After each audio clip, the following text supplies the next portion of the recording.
Hi, everybody. Welcome back to episode 3. I have Miss Danielle here with me. We are going to continue our series that we started a few months ago. And today we're going to discuss aspects of psychic development and maybe share some stories and experiences that we've had along our awakening journey. So, how are you today? I'm doing great. How are you? I'm good. Folks, if you hear any whimpering in the background, I just had to put my dog away. Well, she's not mine, I'm babysitting. But she really wanted to be part of the show today, and it was just a little bit distracting. Oh, man, this isn't a treat. That's my microphone. I started recording. So she is in her kennel over here, and she's totally fine. But She if was you a hear some passionate host, but we had to kick her to the curb for a little while. yeah, she has to go in timeout. She really, really wanted to be here for this. So if you hear any whimpering, she's totally fine. I can see her right here. She's just a big puppy, that's all. We So had her chance. She's out now. yeah, we did. We gave her a chance. We gave her a shot, but she thought the microphone was a treat and she wanted to be in front of the camera. And we have a pretty amazing topic. Danielle and I are very often on the same wavelength, even if we're not, communicating with words, we seem to have some of the same ideas about what we'd like to cover. Um, and so today it really came down to aspects of psychic development. And I know I have a couple stories and experiences I'd like to share about how my psychic faculties really emerged and how it looked and felt for me. And part of the reason why I think we want to do this is because it's empowering for people out there to know that folks have experiences like this all the time. You can call them paranormal, you can call them woo woo, you can call it spooky, whatever you want to call it, but these are common occurrences. And more people experience these things than you would really think. And that's because the nature of the human being is, of course, psychic. The soul is omnipotent. So, of course, these experiences are commonplace. We just don't talk about them that often. But that's what we're going to do here today. So, Danielle, do you recall a time when you felt, okay, that wasn't me just making it up. There's no way that that could have just coincidentally or accidentally happened to me. Any signs or experiences that let you know, oh, there's for sure something going on here? Yeah, I think two things come to mind. I have two little stories here. One is about a real estate visiting, and one is about an ancestor that I did not know about. So we'll start with the real estate one. I was in a southern country. We were just kind of scouting out the area. We land on this beautiful property, like perfectly landscaped, like out of a fairy tale. It's quite old. As soon as we approached the front gate, I said, something's weird here. And this is, a few years ago before I was really strengthening my intuitive abilities and really like kind of taking them more seriously. And I said, yeah, something seems weird here. So we drive up, perfectly landscaped, beautiful older home, kind of like that southern meets colonial like style. It Hmm. was very like beautiful on the surface. Like there's a silver knight at the front door and like just very unique Ooh. old wooden pieces. And so, you know, I was the only one who wasn't very fascinated by it. We were walking through the home and everything was screaming, get out. I said, I think it's time to go. We need to go. We need to go. As some of you may relate, when something comes in that strongly and out of nowhere, it almost feels like an impulse, like you're getting like psychic Tourette's, like you cannot stop it. It's like this Hmm. impulse that's driving you forward, like, get me out of this house. This isn't right. Well, the realtor starts to tell us some different stories about this property once we get out of the house and start walking around the grounds. And come to find out, it is one of Noriega's properties. Oh, We didn't know this wow. going in. So he began to tell us, one of these back rooms, it's cemented in, we can't go in there. They just blocked it off.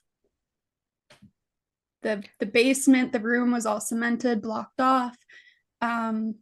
We approached one wall by the river, like a dirt wall that we knew was an execution wall. And he's like, this is where he practiced shooting. Well, people don't practice shooting like 12, 20 feet away, first of Right. all. Right.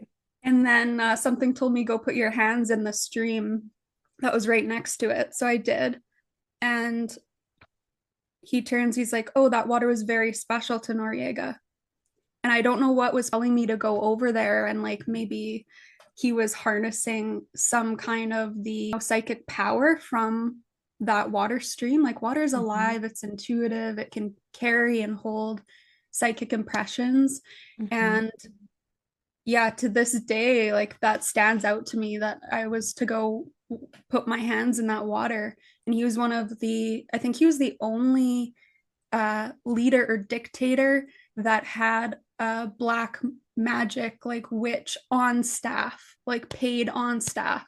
So there's a lot of weird things about that, but my whole it was like real time showing me in the moment, like, oh, your little like panic and get out of here and like something weird happened here is being confirmed right after you're feeling and seeing it. So that Yes. was very interesting.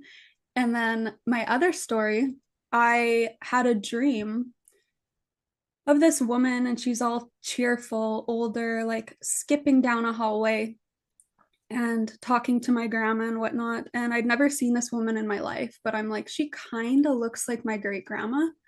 I have a pretty young lineage, so I didn't meet my great grandma, but I'm describing her personality, what she was talking about, what she looked like, how she was different from my great grandma, um, to my grandmother. And she said, that's your great grandma's sister. I didn't even know she had a sister, but I completely described her personality, what she was doing, what she Wow. was telling me.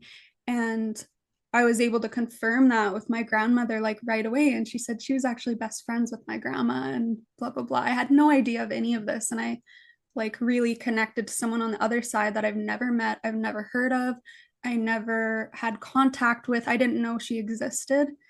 So being able to like describe her whole face and body and movements and mannerisms was definitely a confirmation point for me, where I'm like, how do you make that shit up? Like, how would I have just pulled that out of the sky with so much detail, you know? Oh, yeah. So I think that that brings up a really interesting point.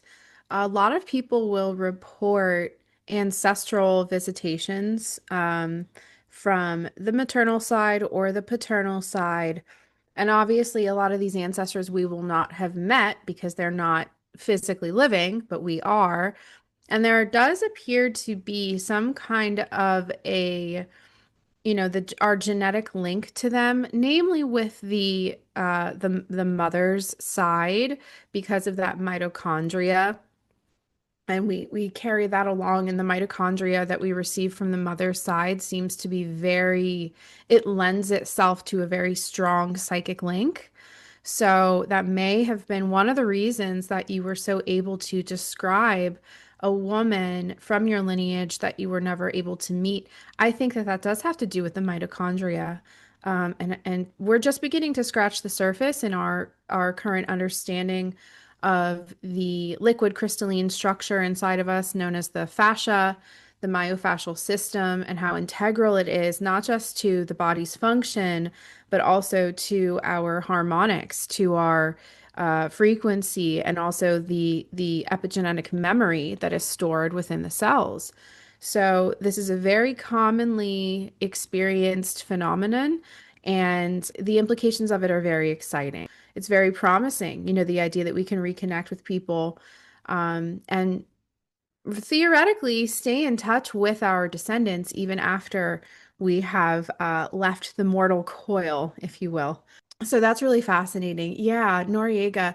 So I feel like there's definitely others that like dabble in black magic, other Mhm. dictators and leaders and stuff. He was probably just so audacious that he was not willing to, like, he didn't care to hide it. He was like, "Oh yeah, this is what we do. Yeah, This is how we absolutely. get things done around here." Yeah, I don't think he was the only one for sure. I think most of them A are lot into of them black do, yeah, magic, for sure. but to have someone openly on staff and just to not give a shit who sees or knows. And like even going into the little plaza in the backyard, they were like, oh yeah, this is where other world leaders met. And it was Trudeau's dad and a few of them, I forget the others, that were here Castro? celebration. Fidel Castro? Yeah. For So the I good old stood where he stood with Wow. Noriega Wow. partying and had the sense like this place is not where I Wow. belong. The amount of cocaine that those guys must have done in their day, right? I can't even imagine. A lot. It's a lot. I think it's really a testament. I'm rewatching The Sopranos. Most people know The Sopranos, one of the most famous shows ever to be released. But there is a point where Tony Soprano, he's like the godfather type. He's the head of a New Jersey crime family. He's in the mafia. And he kind of has this like push and pull, this internal struggle about who he is, what kind of a man he is. And at a certain point, he fully accepts his dark nature. And for him, it came about as he was undergoing peyote, like he underwent plant medicine trip, and he, for him it was a spiritual epiphany, but it was a dark spiritual epiphany, which I don't actually think it makes it any less impactful or effective. Light and dark are, two sides of the same coin. So I think there is power even in the darkness. As if these people, what they do is they fully accept it as part of who and what they are. They don't fight it anymore. They just embrace their dark nature and their dark impulses, and they choose to run with it. And for a lot of these folks, they will have success. They will have power, money, accolades, resources, influence, and they'll have that really until someone can come in and take them out. So it's a very important thing I think that people are realizing is that the idea of morality is a very flimsy kind of societal exoskeleton that was created more for us and less for the people in charge. They just want us to have an idea about morality so that we don't push too far, we don't go too far, we kind of keep ourselves limited. Now, I want to be clear, I'm not saying that means that I think we should all embrace our dark nature or anything like that. I'm just letting you know that this is what a lot of the leadership in our world does, and they have a lot of success with it. Interestingly enough, Noriega was taken out by none other than the United States Marine Corps in 1989 during Operation Just Cause. And Big deal. this actually does this I have a theory.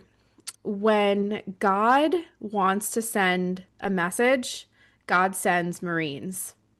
And I believe that the Marine Corps is just one of these groups, one of these organizations on planet Earth that is, for whatever reason, it's a tool for good.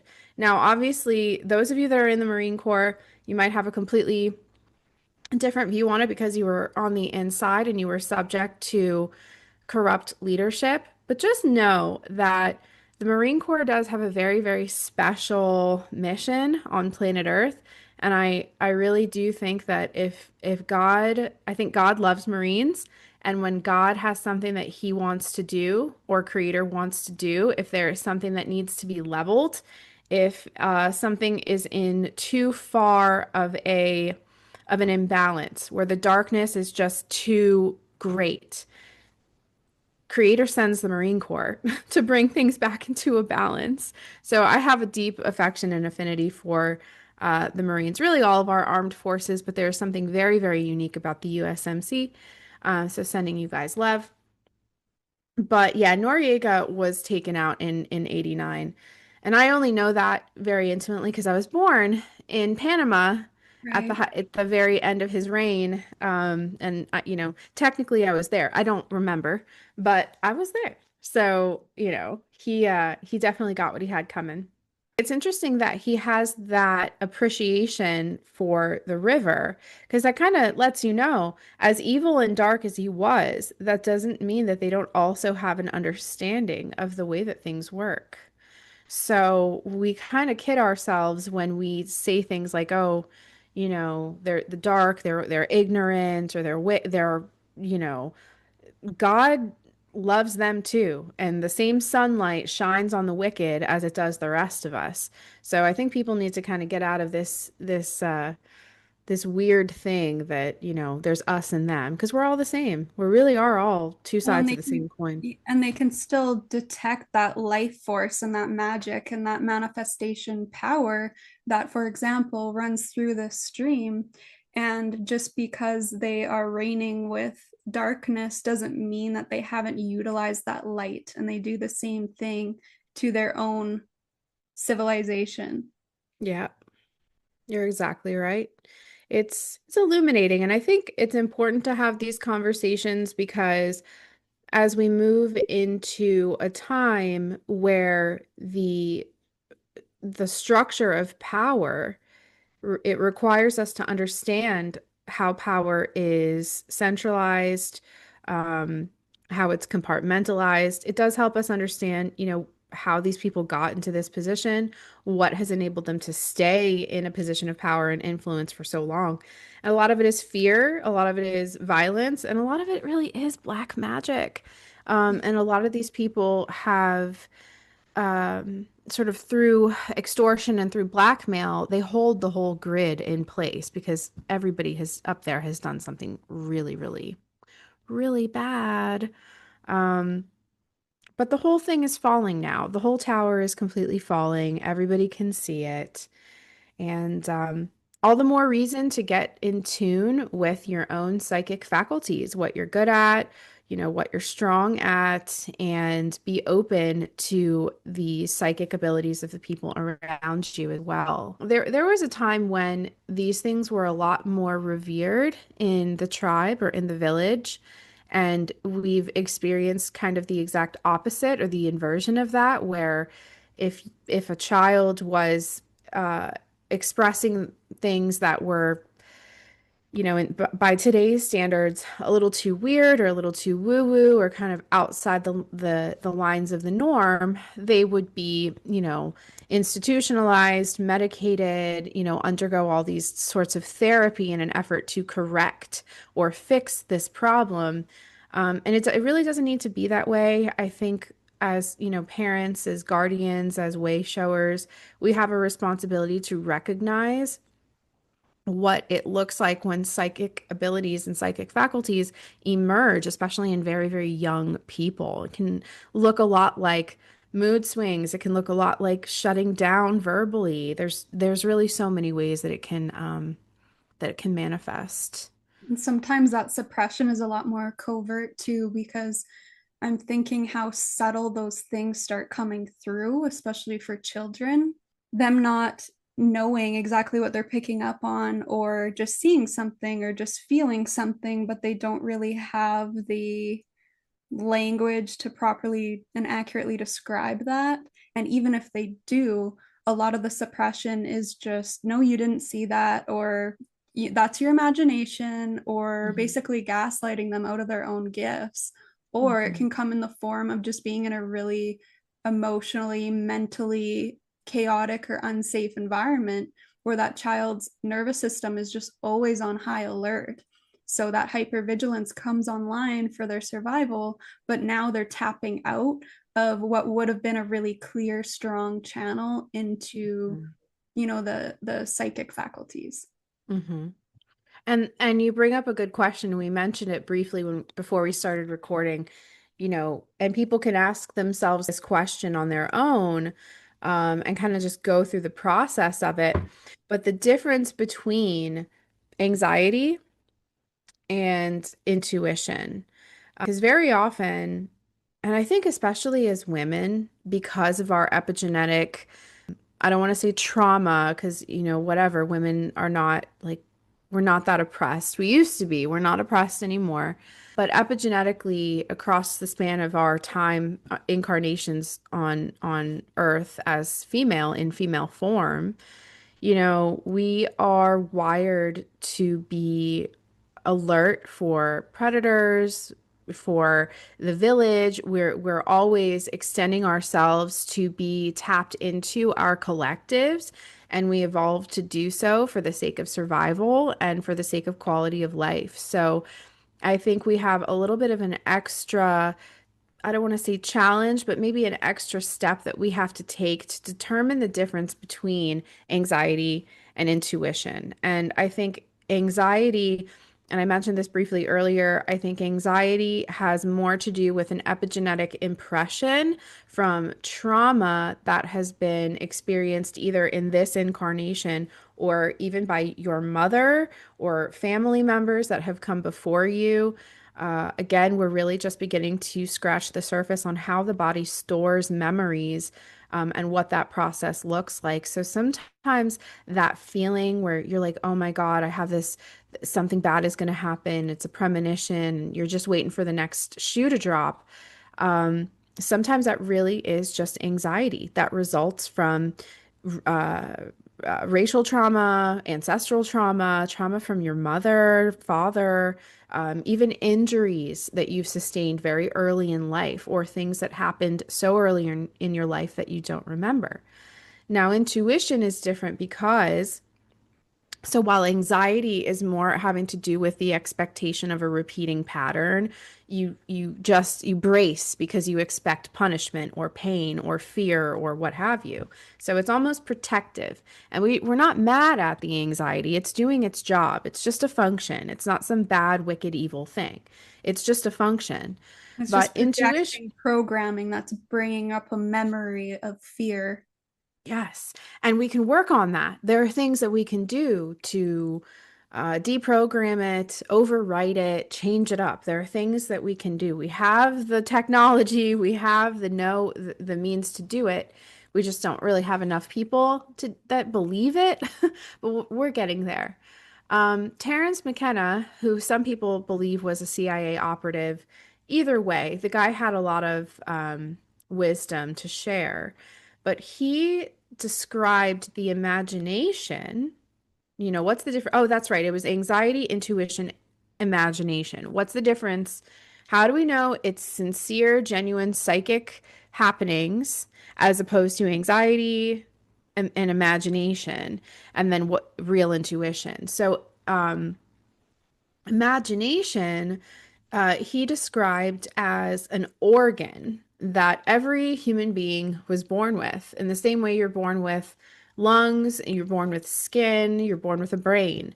That the imagination was an organ that every human being was born with. It was just one of these organs that was not bound by skin, or bone or flesh, although it was, for all intents and purposes, just as important, just as functional, as any other organ that you have. So, the idea here is that anything that you can imagine, anything that you can draw down or, conceptualize, you're getting that because the organ of your imagination has the ability to span itself out across the cosmos and feed back to your central point, thoughts, images, emotions, colors, happenings, everything, because that's how powerful the imagination really is. It is actually scanning the cosmos for information.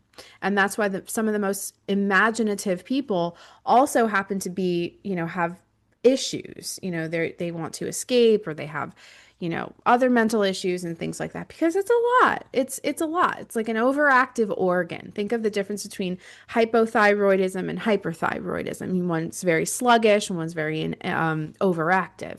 So I think, we're just beginning to understand the workings of the imagination as well. And it just takes a few steps to differentiate between am I having a genuine prophecy right now? Am I just afraid? That sort of thing. So it can be daunting though when you don't have people in your life. Like you and I can jump on the phone and be like, help me. Like what's happening right now? A lot of people don't have that. I actually have Um, I think I want to call it like a psychic, we'll call it like a psychic happening, I guess you could say. And one of the more difficult experiences I've had in my life, but let me know the difference between anxiety, intuition, and imagination. So just this last fall, my eldest son was involved in a fatal car accident, and luckily he did survive, but another young man in the vehicle did not survive. And 48 hours before the accident, I was absolutely overcome with feelings of really, it felt like grief, but not for anybody's life at that time. It was grief really over my son's childhood. I was so in my emotions about him when he was little and like kind of grieving his childhood and babyhood, and now he's this grown man and all this stuff. But when I tell you it was so profound, the feelings were so profound. I cried that whole day and posted about him and posted pictures of him, and I just felt so with him, so close to him. Um, and so the accident took place on a Sunday, and all that crying took place on a Saturday. But that Friday beforehand, I had a dream, and the dream was prophetic. And I didn't know, obviously, at the time, but this was an example of the body knowing. My body knew something, my higher self knew something, and it was, for all intents and purposes, was preparing me to deal with some very difficult news and what would be, um, a month-long process of basically recovery. So, and I did have to ask myself, am I being crazy? Where is this emotion coming from? It wasn't so much a feeling of impending doom, which I know people that suffer from anxiety will tell you. It feels like an impending sense of doom.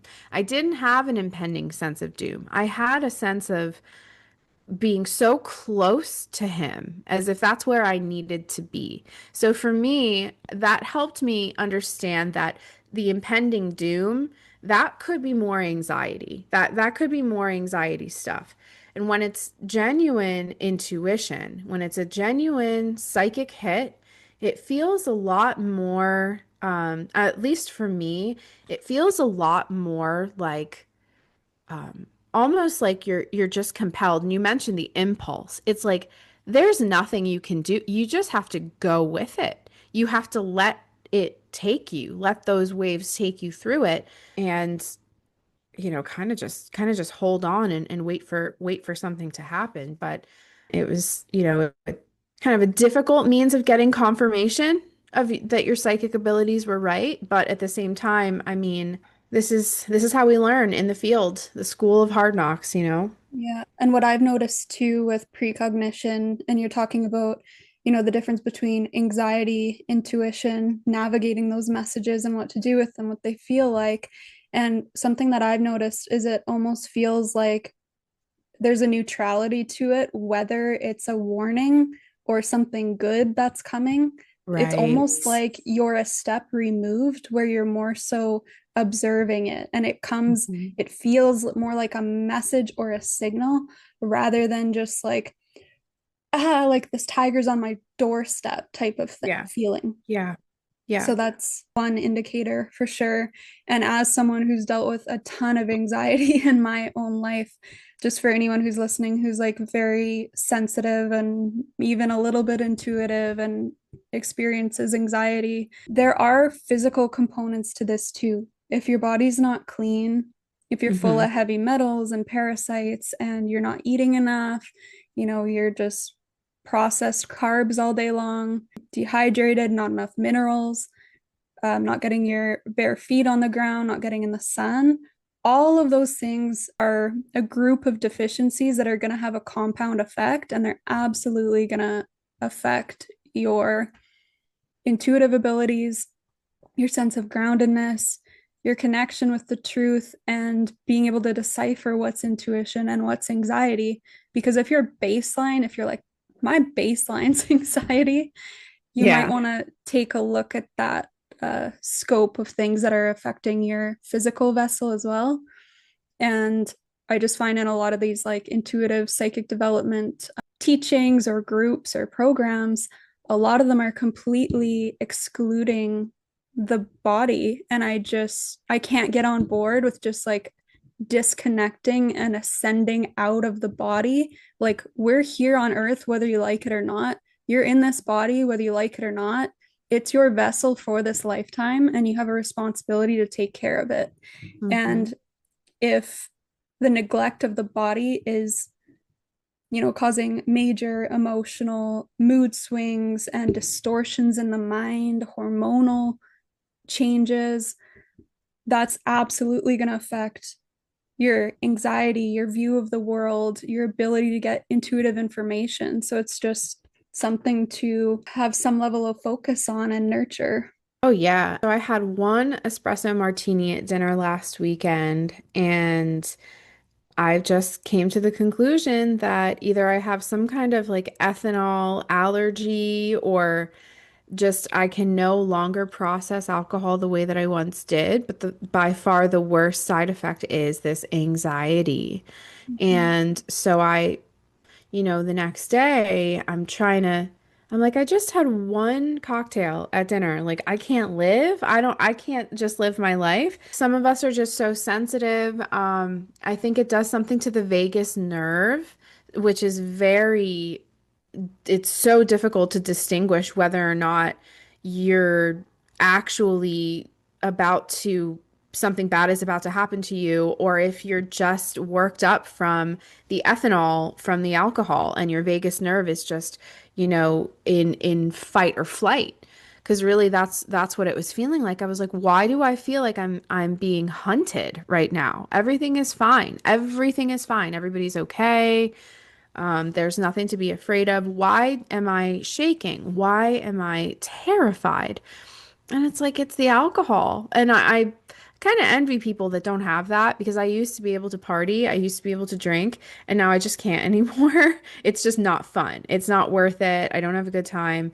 So you're absolutely right. The things that you're consuming, and also the people that you're around it's like huge. So it's just as much about what you're putting into your body, what you're consuming, and then also people that you're sleeping with, people that you're sharing your secrets with, people that have access to you in some significant way, like clientele, people that you have financial arrangements with, because finances is also a very, very intimate, very personal kind of arrangement. You'll hear a lot of people say they won't do business with certain kinds of people because it is that Yep. it's that intimate of a relationship. You have to have some level of trust. But I will tell you, for those of us sensitives out there, whether you're male or female, I think it's typically something that happens more with women because we're the chalices and men are the wands. We're the receivers and they're the projectors.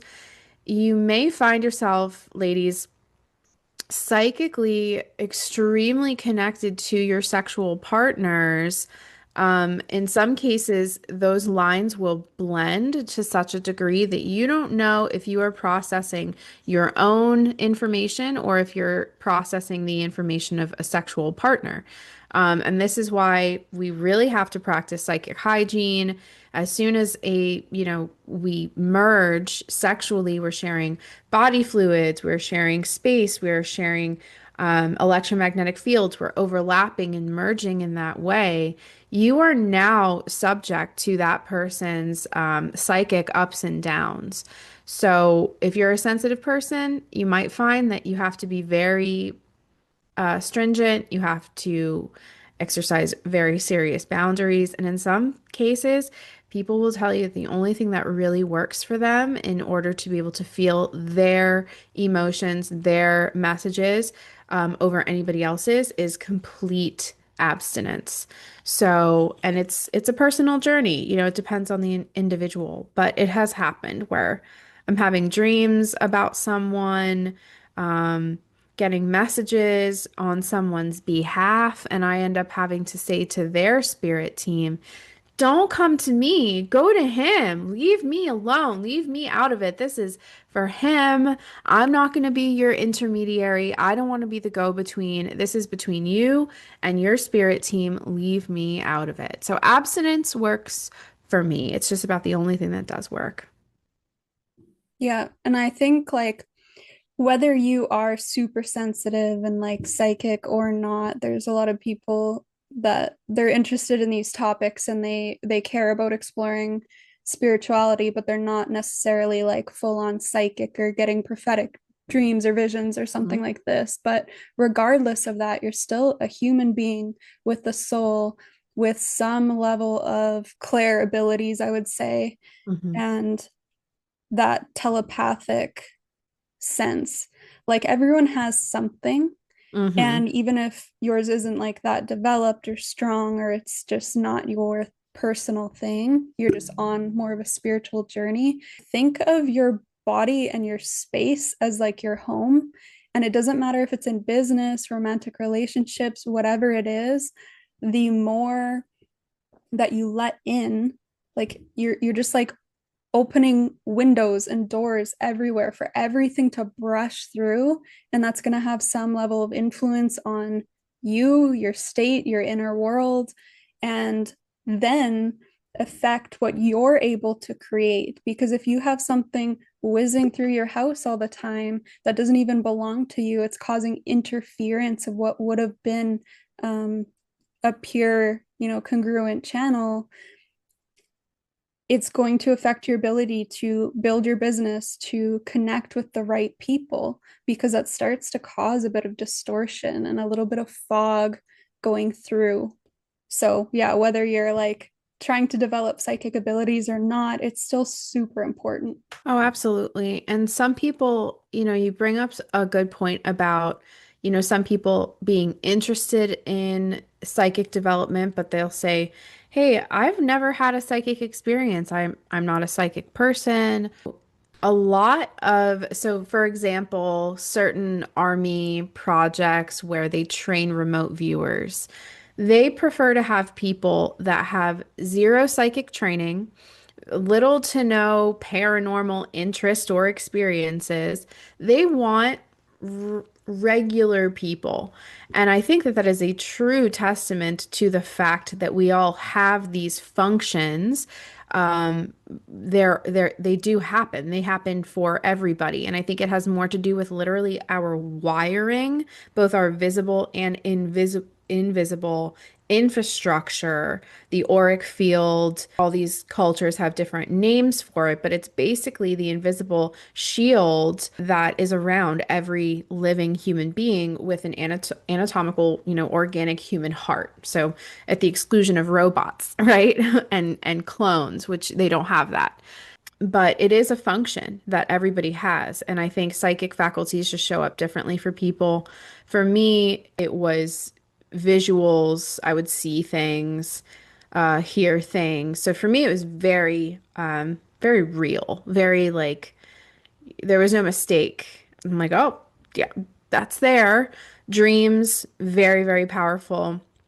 There are people who, again, no psychic happenings that they could describe for you, but they happen to have, for example, a very powerful sense of character judgment, or Mhm. they have a real affinity for animals, or animals happen to just find them or seek them out, and they just have a profound relationship either with the flora or the fauna, the plants or the animals of this earth. A lot of people are financial intuitives, so they might not be psychic in the way that, we are or, the next person, but what they have are strengths that are very unique, and very much designed, by the higher self, kind of a co-creation of the higher self and that person, to be of some kind of service on planet Earth. At least that's how I see it. And it could be argued that one of our great purposes in life is to determine our unique ability, our unique spiritual strength. How, whether it be for service of self or service to others, that's entirely up to the individual. But you did mention dreams, and I wanted to get to that before, and how potent some dreams can be, how prophetic some dreams can be, and we're still dealing with people who believe that dreams are kind of just a coincidental, they're runoff from the thoughts of the day. And I just, maybe there's some truth to that, but we both know that our dreams have guided us, warned us, shielded us, and comforted us over the years.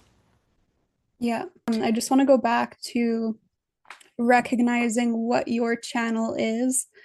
So I think whether someone has intuitive or psychic abilities or not, you, like you said, you can be attuned to certain things. And I think we are encoded by God with those particular interests and just natural ability Hmm. towards something, whether it be, financial, nature, relationships, community building, whatever that encoding allows us to go out and create in the world. It's so important to tune in and recognize that within yourself. I can't tell you the amount of people I've talked to that just downplay what they're naturally attuned for. And they Mm. assume the rest of the world and all other people see it the same way. When in reality, it's like, no, this thing comes naturally to you because this is literally what you're built and encoded to do and to nurture and create in the world. And if we don't recognize that, we're walking around not using the tool and the skill that we've been gifted with. And on the flip side of that, if you do have some intuitive abilities, like when you're, for example, going through like a guided meditation or something like that, if you even hear somebody talking or telling a descriptive story, like say they're, walking through the forest and there's this trickling waters that come down and this gust of wind, tune into your senses and into your inner world and pick up on like, am I like hearing that in my head? Do I hear, the crunching leaves and the grass and the trickle of the water and the sound of the wind? Are you more visual where you can immediately see that? Like you don't even have to sit there and formulate it in your mind. Does a vision come in? Hmm. Do you physically feel on your skin? Like, can you feel, the moss under your feet? And can you feel the water running through your fingers? Can you feel the wind on your skin? And that's a great way to tune in. Like, where are my strengths? How do I primarily pick up this intuitive Hmm. information? Hmm. And that's when you can start attuning to it a little bit more and strengthening that ability. And then you're strengthening your connection to the natural world, to creator, to, your core self, where you can have that channel to your messages and how you pick up on the outer world around you and really hone in on that skill, whatever comes naturally to you. So I think the combination of those two things can be so powerful for people and definitely changed my life in a very big way and changed my whole perception and sense of self and sense of the world and how I pick up guidance and am able to follow it and trust it now is just Hmm. walking that path and having that reflection and tuning into your inner world more. The world's so noisy, so it can be hard to do that. And dreams are another one. If you start noticing, like, I'm having some dreams that seem to be Hmm. coming true or warn me about something, that's a Hmm. whole other avenue of getting psychic information and guidance for how to navigate this world. And that's so underplayed and so useful. Like, you can use that in a tactical way. I think the perception of psychics collectively have been, woo woo, dream world, blah, blah, blah.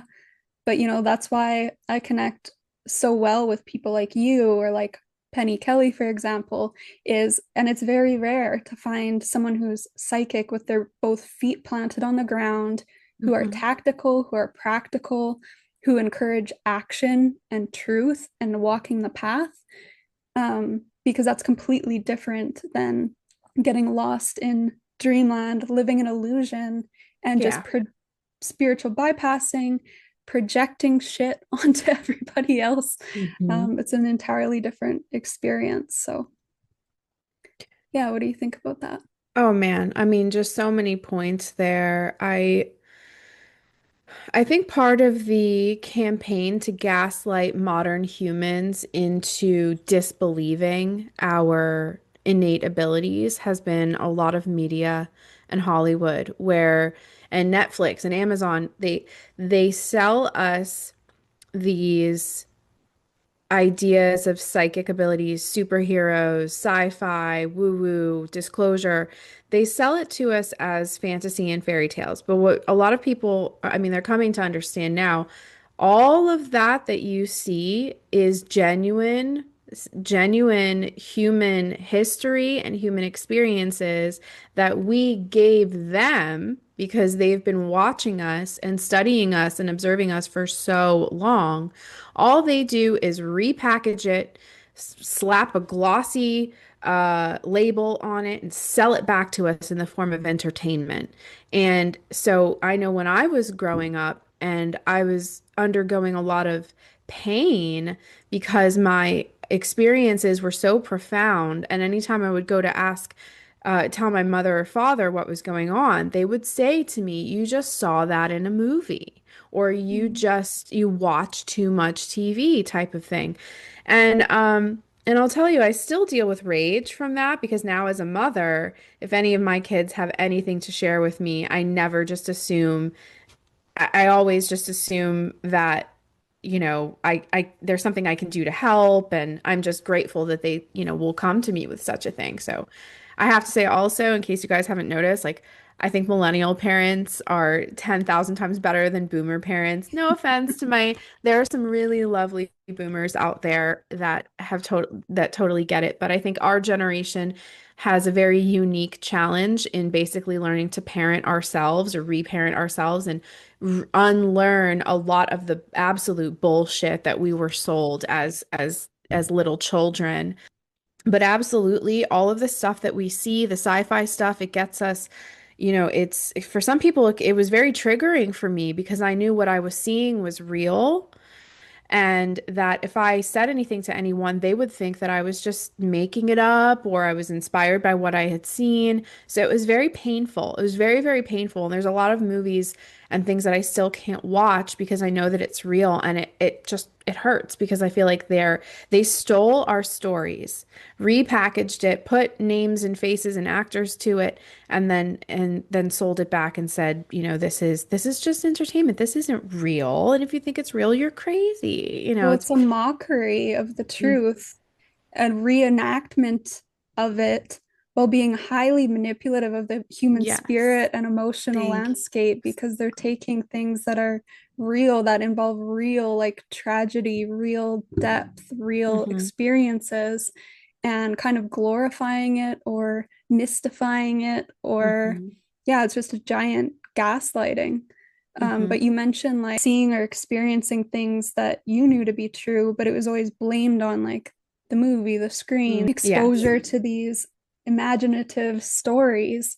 Hmm. So, was there a time that you could recognize you were breaking out of that, or where it was almost undeniable, where like maybe you like stopped self gaslighting too? I don't know if you experienced that where you suppress yourself because of that reflection. I don't recall a time in my life where I didn't experience intense psychic overwhelm or downloads. And as an adult, I know now how to deal with it. I know that I have exceptionally, like I have a lot of boundaries that I absolutely have to adhere to. Otherwise, I suffer. And this is just kind of a symptom of being someone that has this sort of thing going on with them. I was born into a family that for one reason or another, they just didn't believe me or chose not to believe me. A lot of it, I believe, was a sense of them, for some weird reason, them not wanting me to feel powerful, them not wanting me to feel special. And so when I really came out of it was when I got old enough to realize that I was brought up with parents that actually kind of didn't, they kind of hated me. And I realized, oh, they were never going to accept my gifts. And I was just spinning my wheels, hoping, praying, and wishing that I would be seen and acknowledged and comforted. But I got older and I would talk to people that were blown away, and could see my worth and my abilities. And I basically just had to get old enough to get out of the cage to see, oh, I get it, you know. Um, and I'll never forget because I was institutionalized all throughout my youth, hospitals, juvenile detention centers, residential facilities. And I was always the one that the administrators were like drawn to because they were like, "What are you even doing here? You're not crazy." I'd be like, "Yeah, can you tell my parents that, please?" You know? But I think that there's just a fine line between crazy and psychic, and the difference appears to be in your caretakers and the people that are around you and the people that are in charge of your care. And I really only was able to see the truth when I turned 18 and was no longer under their rule. And it really was almost as simple as that. I just kind of had to grow up and get out of there. And I talk to people, and a lot of people say similar things. They're like, Jenny, I just was in a terrible place where my gifts would be ridiculed, mocked, you'd be gaslit. And in some cases, they would, I think they knew that I had genuine ability, but again, it bothered them that I would feel that I would identify with that, that I would lean into that, as opposed to doing what they wanted me to do, which is like get a job in government or get straight A's and go to some college like my peers were doing. And that just wasn't my path. It gives you But power, not only power, it's kind of like mysterious power that other people can't get their hands on because it's so innate and natural to you and your encoding. And I think people are really threatened by seers. Like that's yeah. something that's really been brought front and center to my attention in the last, especially the last year or so. How many people see that ability in someone, see that precision, see that ability to tune into truth and nothing but the truth and to start navigating reality with that as your compass. And people hate that because if they're avoiding something in themselves or they've felt secretly inadequate or Hmm. powerless, and you're walking around with this, wielding this ability, Hmm. and they know you can see through them and the facade they put up and through their insecurities and what's at their core behind the masks. Nothing scarier to someone who's been avoiding themselves, avoiding reality, and maybe even power hungry. No, you're exactly right. I think when people see someone like that, an insecure person thinks that they know something I don't, or that they're better than me, or that they think they're better than everyone. And it can be very easy to project that onto a seer when you haven't done the work. I don't feel that. I work with a lot of intuitives just like myself. I work with you, I work with other ladies and gentlemen that, we all have our strengths. And that's because I understand that a true seer, the service there, when that seer has committed themselves to the seeker's journey, whether they're always right, and sometimes they make mistakes, we're not perfect, okay? But when you have committed to fully accepting it, you just accepted it, you're not in denial anymore, you're not making excuses anymore, you're just on the path, you learn that there's nothing to be, don't be afraid of a seer.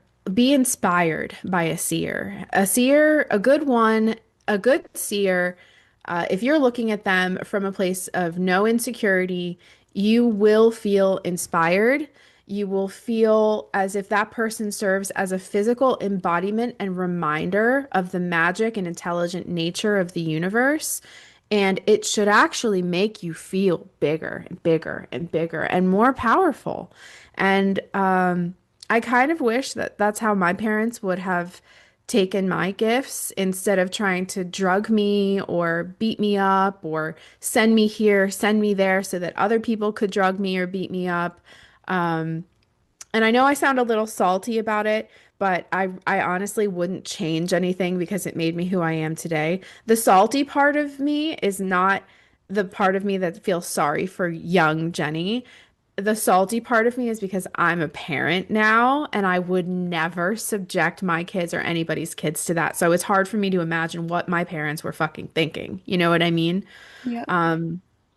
But again, there's a generational thing. Our parents, boomers, really part of their programming was to entrust the system. They trusted the science, they trusted the system and the doctors. That was just, that was what was in vogue of that time. And if you feel yourself shrinking because there's somebody around that is a seer, just check yourself, ask yourself, do I feel this way because this person is full of shit? And I think that they're just, flapping, or do I feel this way because it is shining a light on an aspect of myself that I have not fully explored or that I'm afraid to fully own? Because part of the work that I do, when I'm in a session and I'm doing a reading with someone and something comes through and they're like, oh my God, that's right. Like that spike in energy, that magic where you're like, oh my God, like we're getting work done. There are connections here, and spirit is talking, and spirit is loud, and the connection is strong. What that does, that person will take that energy with them forward into that day, into that week, into that month. So, true seers, real psychic ability, real psychic faculties are meant to expand. They're meant to inspire. At least this is how I see it. And if you, as a not insecure person, come across a psychic or something and you don't feel right, then trust it. Trust that maybe that person's like, I don't know, into some dark, weird stuff and it's just not for you. No judgment, but you get to judge. You get to be the guard of your own boundaries.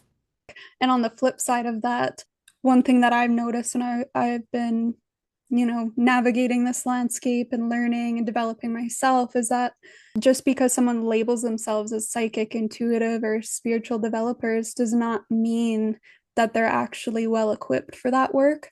Hmm. And not all of them operate in the light or in service to your growth and truth. Hmm. And learning the difference is imperative, like so critical. Hmm. And really being honest with yourself, like, did that person encourage my highest timeline, my highest expression? And it's not to be positive all the time. I think seers have a great gift in seeing blind spots Hmm. within someone's self and reality and seeing some of the distortions and helping you break through them.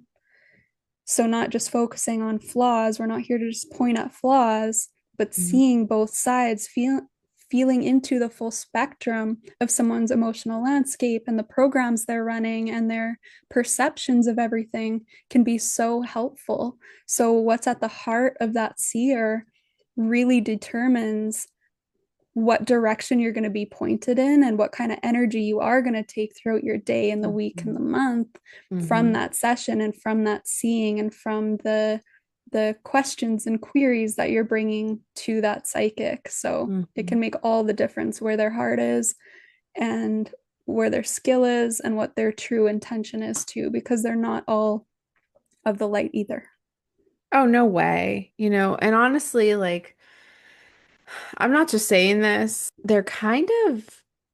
it's harder than you think. So like everybody has psychic function. We've established that. Everybody has their own thing that they do.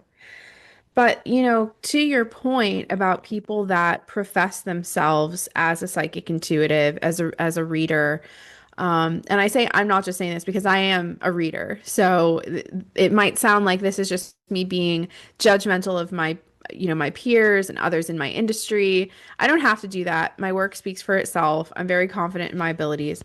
But there are a few things that you might want to pay attention to when you're working with a reader.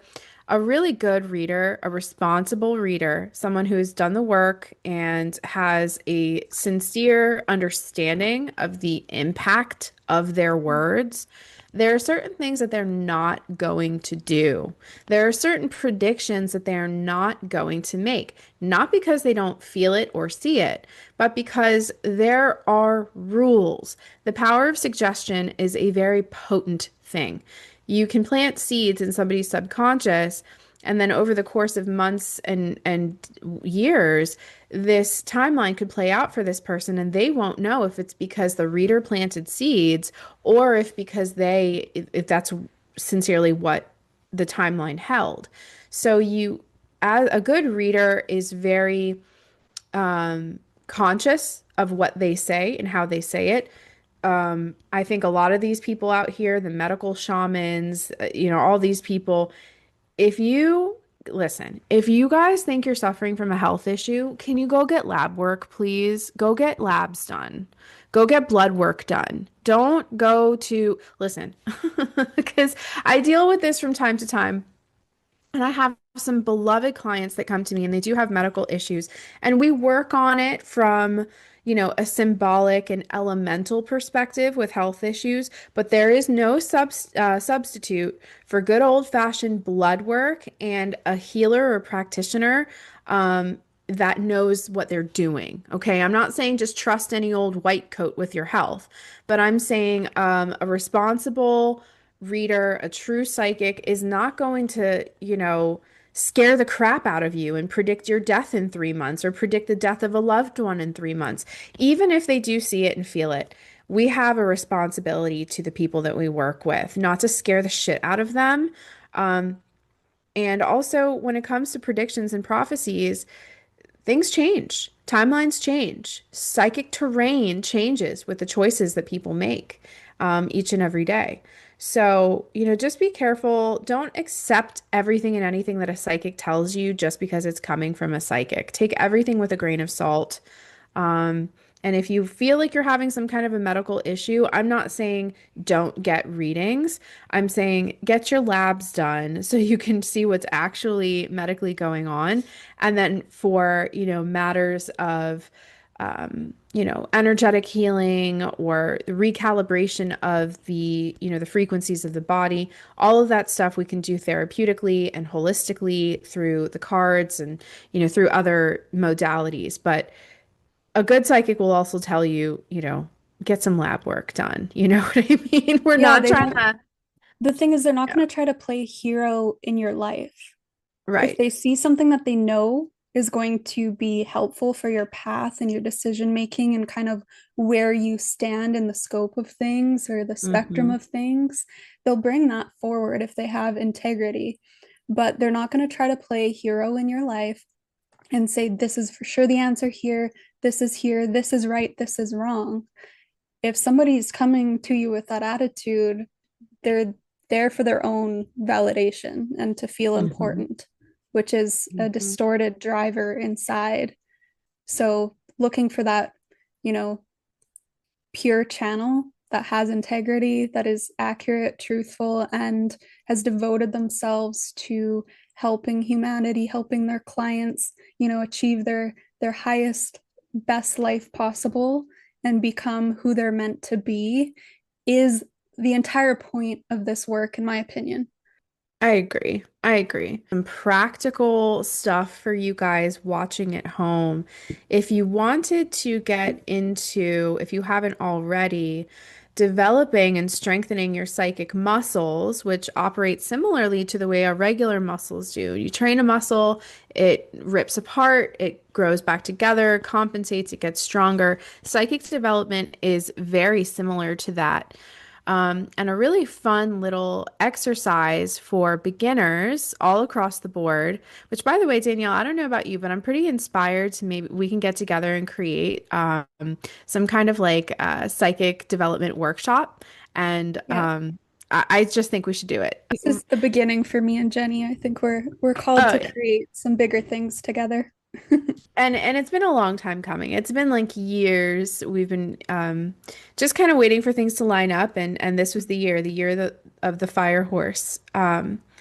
So this is a really straightforward psychic exercise. You do need another person. It doesn't have to be a person in your home or in your vicinity. It could be someone who is at a distance because time and space really don't matter when it comes to the psychic tethers that connect us. Think of the imagination. It spans out all across the cosmos, limitless, but it comes back to you instantly because that is the nature of this is our psychic nature. This is the omnipotence of the soul.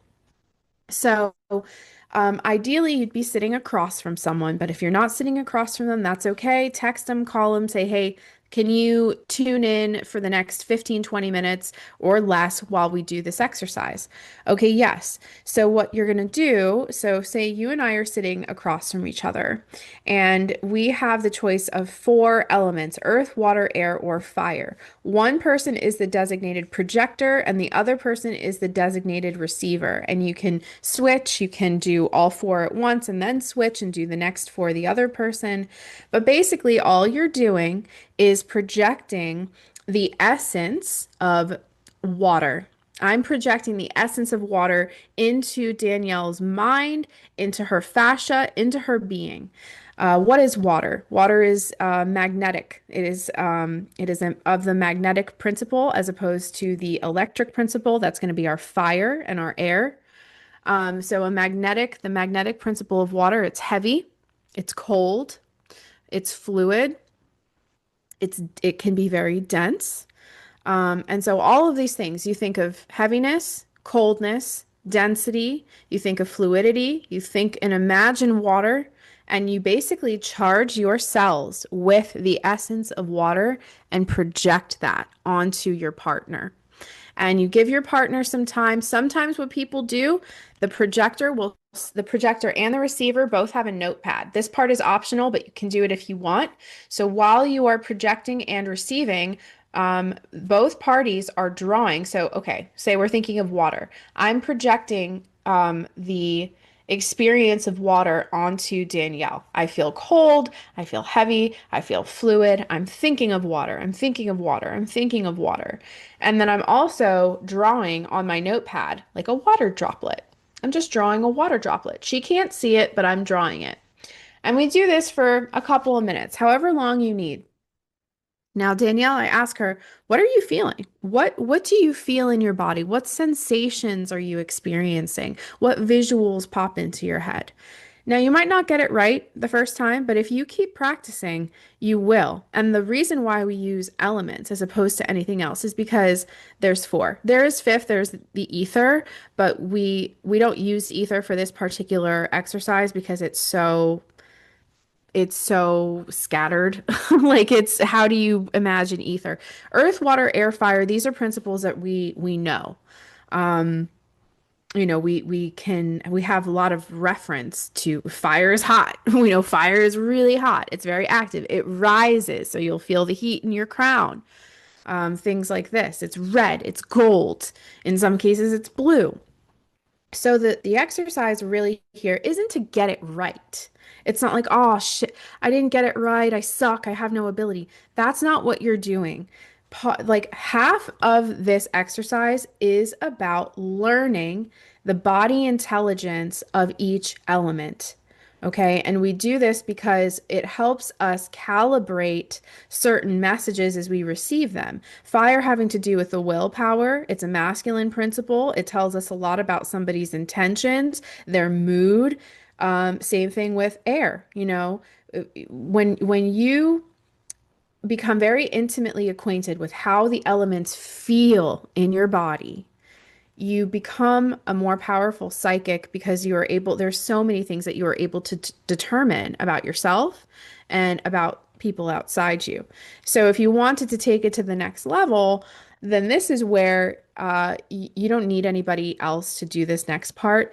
But say, for example, I say, all right, for the purpose of being a really good reader, think of a wedding. So you sit there and you think of a wedding. Uh, what do you feel in your body? Is there anticipation? Are you squirming because you've been sitting down for a while? Do your feet hurt because you've been walking around? What does it feel like to see the bride and the groom? What does it feel like to see the flowers? So this is where it's almost like an energetic matching game. So that if it comes up in a reading, so you're doing a reading for someone and you suddenly get hit and you're like, I know this feeling. This is a wedding. I know that feeling because I practiced it. And Yeah. I created an energetic matching game so that my physical body and my auric field is now familiar with the concept, the essence of a wedding. You do the same thing with a baby shower, do the same thing with a traumatic event, this sort of thing. So it really is about strengthening your psychic muscles and becoming calibrated to certain notions and concepts. But we start with the elements because they're so primordial and they're just the fundamental building blocks of everything. So we get our feet wet with the earth, water, air, and fire. And then the projecting and the receiving just helps us become more confident with our ability to receive a message. So you're like, oh my God, I got it right. I'm not stupid, or I don't suck at this. I can do this. So it's also to build confidence. Yeah, that's such a good point. Like sometimes it's just when you get psychic information, whether it be just out of nowhere, out of the blue, or in a dream, how much it's almost like intangible. It's like I just have the sense that it was It's a about feeling. this. It's a Yes. feeling, it's the impression. It's not always so literal and tangible, Hmm. but it's the recognition of like what that thing or event or person represents to you, how they feel, the dynamic, everything. It's so interesting. And it really is about getting yourself comfortable with it and building confidence so that I'm 10 for 10 or I'm 9 for 10. And this is mostly, I mean, this is for people that say you want to be a reader, or say you want to be of service to people, your friends and well, it's usually not going to be your family, let's face it. This is probably a topic for another time, but I feel like you can never really be a leader or a prophet in the tribe that you were born into. I feel like Mm. there's like you have to like leave and you have to undergo your entire journey. Sometimes they'll come back, sometimes they'll return, but it can never be your own tribe. You kind of have to find your own way. But these exercises were very helpful for me. I still do this with my kids sometimes. I'll say to my daughter, "Hey, what element am I thinking of?" And she'll be like, "Oh, not again." It can be a lot of fun, and you realize, wow, it's our ability to extract information from each other and also from the invisible substrate. It really just comes down to recognizing the differences in your body intelligence, how your body is processing it, heat, cold, stillness, movement, and then really trusting yourself. It's like the greatest sort of symptomatic part of all this is that you learn to trust yourself, which I think as a reader, as a psychic intuitive, is probably number one. If you don't trust yourself, nobody else will trust you, and you'll Mhm. mess up. You'll mess up because you've got insecurity, you've got doubt. Um, Trusting yourself is number one.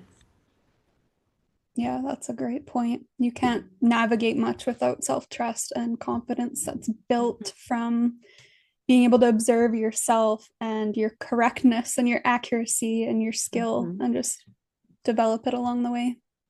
Oh yeah. Oh yeah. Well, So Danielle and I always know intuitively when we're at that point. We don't even have to say anything. We just know. But I think that this was a great convo.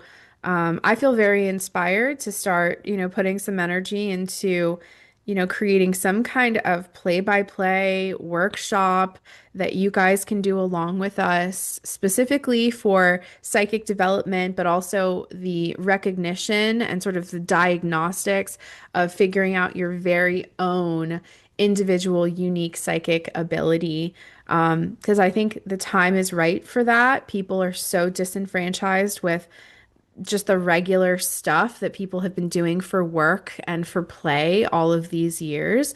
And I think we're just in a time where we know that we deserve better. We know that we are more, and there's no reason why we can't flex that and play with that. And I just want to thank Danielle also because she really is like the brains of this operation. And if it wasn't for her kind of lion-hearted approach to her own journey, and also her passion about including me in facets of her journey, we just wouldn't do this. This is a lot of this comes from her, and is it's just been really great to see her path blossom and her just own it and step into this new era of her journey. And it's been really great to be by your side. Oh, thank you, Jenny. I feel the exact same way. We definitely collided for a reason, and